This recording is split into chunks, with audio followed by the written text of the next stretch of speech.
Écoute, le printemps est enfin arrivé et quoi de mieux que de s'immerger dans une histoire d'amour passionnée pour entamer cette merveilleuse saison du renouveau.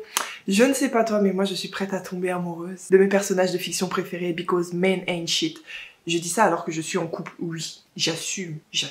Lui-même il sait.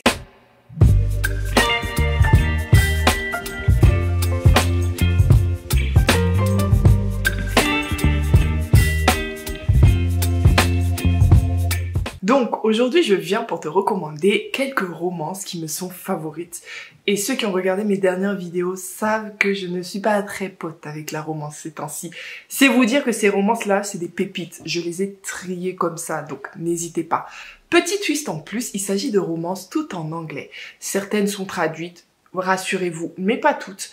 Le but ici, c'est de vous recommander des romances qui sont écrites avec des plumes fluides, faciles, accessibles, mais belles quand même, pour toutes les personnes qui ont envie de se lancer dans une lecture VO anglaise. Ne t'inquiète pas, je t'ai dit, la plume est fluide et simple, mais ces histoires sauront te faire rire, pleurer, en tout cas expérimenter tout le spectre des émotions de l'amour, hein.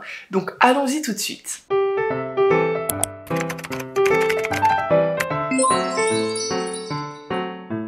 Première recommandation de Hey Hi Who Loved Me de Alyssa Cole. L'histoire va suivre une jeune femme qui s'appelle Trinity Jordan qui vit sa vie de façon normale, etc. Jusqu'à ce qu'un jour, sa voisine accueille son neveu, un très beau jeune homme qui s'avère être une intelligence artificielle. Oui. Bon, Trinity forcément au début elle ne le sait pas, ils vont se rapprocher, elle va devoir l'aider justement à paraître plus humain, à comprendre un peu mieux les humains. Et le petit twist ici c'est que il y a quand même un danger, il n'y a pas que de l'amour, il y a un danger qui les guette. Alors, petit aparté, The Hey Hi Who Loved Me est de base un audiobook court. En tout cas, c'est ce qu'il me semble. Personnellement, je l'ai lu en e-book et ça ne m'a pas dérangé du tout. Bien au contraire, tu sens que, étant donné que ça a été réfléchi pour être un audiobook, bah du coup la plume est d'autant plus fluide et t'as vraiment l'impression de regarder un petit film, tu vois. T'es vite dans le récit, c'est très court, c'est écrit de façon simple et comme je l'ai dit juste avant, le petit twist, c'est qu'il y a une partie thriller, il y a une partie enquête dans laquelle on découvre que Trinity a perdu une partie de sa mémoire et en plus d'aider Li Wei à un peu comprendre le monde des humains, elle va devoir retrouver sa mémoire sinon elle est en danger et elle ne sait même pas de quoi.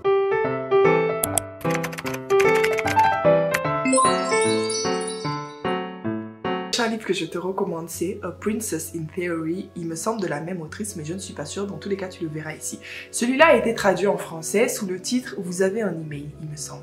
Ici, on va suivre, je ne sais plus qui, Naledi Smith. Donc, on va suivre une jeune femme, encore une fois, qui s'appelle Naledi Smith, qui est une jeune étudiante, il me semble, qui galère un peu pour joindre les deux bouts, qui a plusieurs tafs, enfin bref, qui vit sa vie. On va dire ça comme ça, qui vit sa vie. Et elle n'a pas le temps pour l'amour. Elle n'a pas le temps pour la fête, elle a le temps pour rien, étant donné qu'elle galère entre ses études et son taf déjà. Elle a encore moins le temps pour des emails qu'elle reçoit régulièrement lui disant qu'elle est la fiancée perdue d'un prince africain. Et elle n'y croit pas du tout. En même temps, la vérité c'est que qui croirait à ça? J'aimerais bien, hein, j'aurais bien aimé à l'époque que ça m'arrive, mais... Ah mais... J'aurais mis dans les spams, clairement, et je pense qu'on aurait toutes fait pareil. Bref. Le fait est que ce n'est pas forcément faux, et qu'en plus le fameux prince va se fondre dans la masse, venir la rencontrer en tant que civil. Ils vont se rapprocher, il va peut-être y avoir des sentiments, sauf que bah tout ça a commencé sur un mensonge, donc ça va pas forcément très bien se passer. Bon, ici je vous recommande une romance, genre romance. Il n'y a rien d'autre. Encore une fois, le livre que je t'ai présenté avant avait un côté science-fiction parce qu'il y avait de l'IA, ça avait un côté thriller parce qu'il y avait une enquête. Celui-là, c'est une romance. Genre vraiment, c'est une romance. Par contre, c'est trop mignon. Franchement, je sais pas quoi dire à part c'était mignon, c'était réconfortant. La plume n'avait rien de spécial. En anglais, c'est facile à comprendre, vous inquiétez pas. Mais c'était franchement cute. Et en plus, c'est une série. C'est le genre de série où tu peux les lire de façon séparée, tu sais. Et il me semble que le tome 2, enfin en tout cas la suite, va suivre la garde du corps du prince, qui est une jeune femme noire, tête rasée, super badass, avec une autre jeune femme. Donc voilà, faudra peut-être que je lise ça à l'occasion.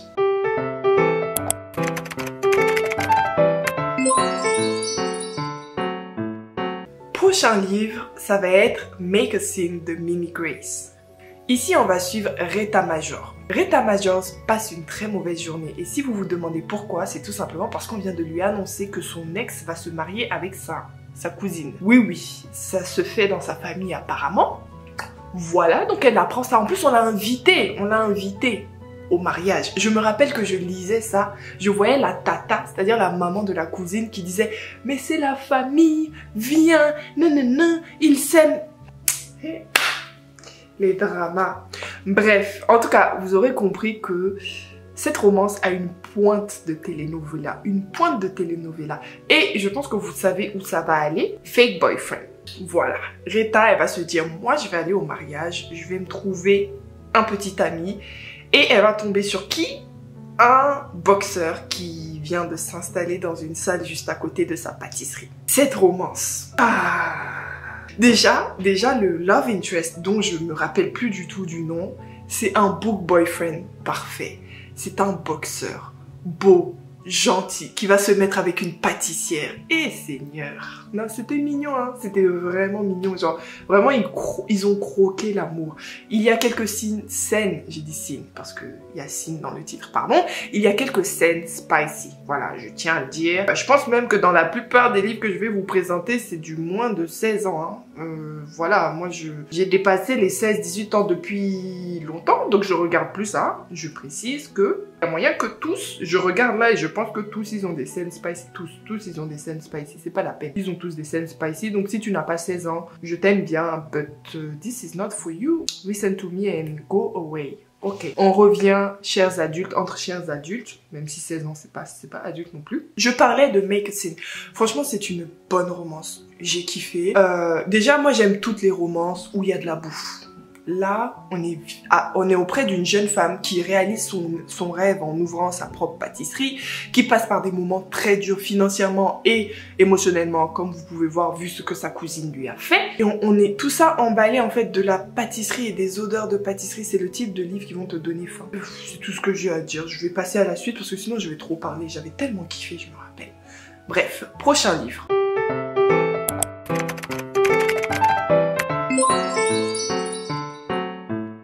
C'est l'heure du fameux Get a Life Chloe Brown. Si vous suivez un peu les anglophones, vous connaissez forcément Talia Hibbert. Enfin, si vous connaissez un peu les anglophones qui lisent de la romance, bien sûr. Talia Hibbert a sorti une trilogie où on suit les Brown Sisters, il me semble, où on suit des sœurs, des jeunes femmes noires qui vont avoir l'amour, voilà, qui vont rencontrer l'amour plutôt. Ici, on va suivre Chloe Brown, qui est une jeune geek, je crois, ou informaticienne, je sais plus. En tout cas, son travail tourne autour de l'informatique. Elle travaille de chez elle et elle a une maladie chronique qui est, j'ai oublié le nom, mais en tout cas, elle a le chronic pain. Elle a tout le temps mal quelque part dans son corps. Voilà, super dur comme maladie. Et un jour, elle va frôler la mort, bêtement. Et à ce moment-là, elle va se dire, non, c'est pas possible que je vive comme ça, à faire gaffe à moi tous les jours, etc. Il faut que je fasse un peu la folle, il faut que j'essaie de vivre en fait. Parce que depuis toute petite, j'ai mal partout sur mon corps, oui, mais je me protège trop en fait. C'est pas parce que je me protège que j'ai pas mal. So, yeah, I'ma live. Et pour vivre, elle a fait une petite liste de choses à faire. Dedans, il y a faire de la moto, voyager seul, enfin bref, les trucs que nous on a déjà fait, qu'on trouve pas que c'est ouf. Pour quelqu'un qui a sa maladie chronique, c'est un truc ouf. Donc elle a sa petite liste et la vie étant ce qu'elle est, elle va rencontrer un jeune homme, enfin un homme tout court, qui s'appelle Redford Morgan, un truc comme ça, bref, un jeune homme qui travaille dans son bâtiment où elle vit, qui est un artiste un peu refoulé, Sparkles, et des étoiles, et voilà, et l'histoire est partie.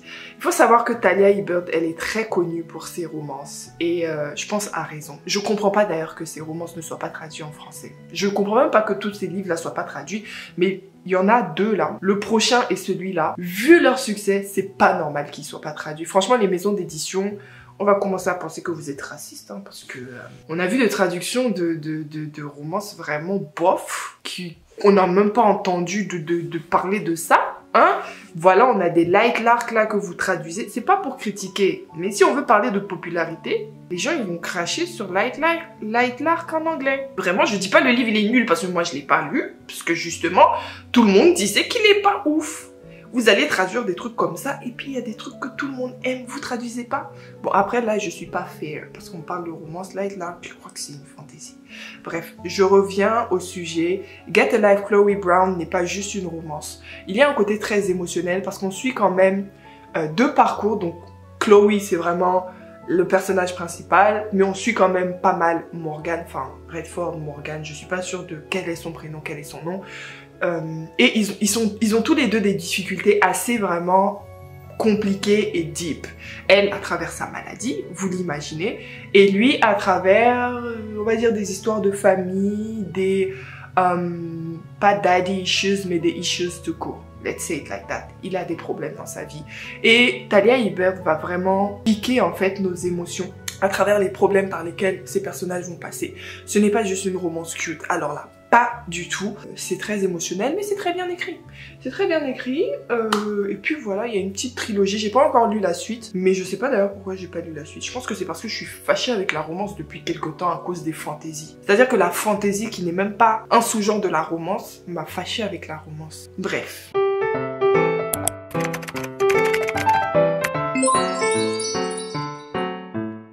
J'ai assez parlé, je vais te présenter maintenant le dernier livre qui est sûrement le plus connu sur la sphère anglophone. Il s'agit de 7 Days in June. J'ai oublié le nom de l'autrice, I'm sorry, but 7 Days in June. J'ai parlé de ce livre, il me semble, l'année dernière et ceux qui ont regardé mes vidéos doivent se dire Madame, on pensait que tu n'avais pas aimé. Mais c'est pas vrai, c'est pas vrai, vous m'avez mal compris. Je vais vous dire le synopsis d'abord. Dans 7 Days in June, on va suivre Eva Mercy, qui est une autrice de smut monstre, non, de smut vampirique, voilà. Elle a une ou deux sagas qui ont très bien marché, et du coup, voilà, c'est une autrice à succès. Et à côté, on va suivre un autre gars qui s'appelle...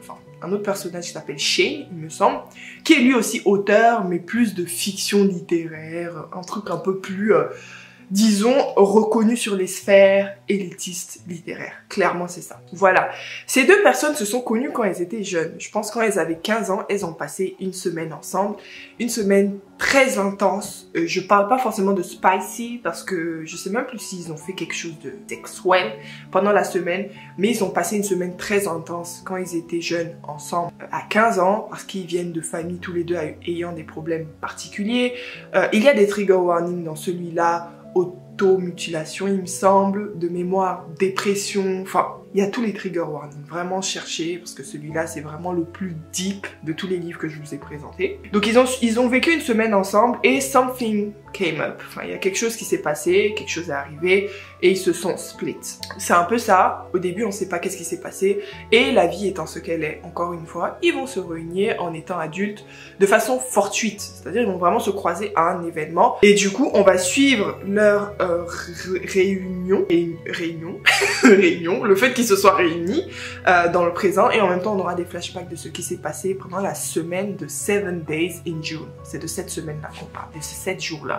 Voilà un peu, et au début je disais que certains penseront que j'avais pas aimé, mais en fait si, ce que j'avais dit c'est que les personnages de ce livre n'ont pas besoin d'amour, ils ont besoin de thérapie, et c'est vrai, c'est vraiment vrai. Pour ceux qui ont lu, franchement, avouez que c'est une très bonne romance. L'écriture est, enfin, l'autrice écrit très bien. Pour le coup, c'est sûrement l'une des romances les mieux écrites que j'ai lues. C'est très beau, c'est peut-être l'une des plus exigeantes, entre guillemets, de celles que je vous ai recommandées. Donc peut-être pour les personnes qui ont déjà lu 1 ou 2 livres en anglais avant de commencer celui-là. Pour autant, c'est compréhensible, c'est très beau, c'est de l'amour. C'est vrai qu'il y a beaucoup de trauma porn, hein. On va pas se mentir, ce roman, pour moi, il y a un petit peu de trauma porn. C'est quelque chose que de base j'aime pas trop et je pense que ça a été tellement bien écrit qu'au final j'ai réussi à apprécier quand même ma lecture, mais il faut avouer que ce livre-là c'est plutôt pour les gens qui vont lire des trucs comme A Little Life, qu'est-ce qu'il y a d'autre? Je sais pas parce que je ne lis pas ce genre de livre, j'aime pas du tout. J'ai pas lu A Little Life, mais je sais que c'est ce genre de livre qui te font pleurer. Donc voilà, c'est ce genre de livre-là. Mais en tout cas, c'est très bien écrit. Et si c'est ta came d'avoir un peu de deep, de violence, pas physique, mais émotionnelle, de mélancolie dans tes lectures, go ahead, c'est vraiment un bon livre. Voilà, c'était tout pour moi. J'espère que tu auras trouvé ton bonheur dans mes recommandations. Il y avait pour tous les goûts. En tout cas, moi, je te souhaite un bon printemps, enfin une bonne saison de printemps. Sachez que moi là je vais commencer petit à petit, vous allez voir un glow. Là j'ai zéro make-up. Rien du tout. Mais je suis sûre que ma peau, elle est déjà pas mal. Vous savez pourquoi? Parce que le soleil revient. N'hésite pas à me laisser un petit mot dans les commentaires, ça va me faire plaisir. N'hésite pas à t'abonner, qu'est-ce que tu attends? Et à laisser un petit pouce bleu. Et je crois que c'est tout ce qu'on est censé faire sur les vidéos sur YouTube quand on apprécie le créateur. Je te dis à la prochaine pour une nouvelle vidéo. Bye!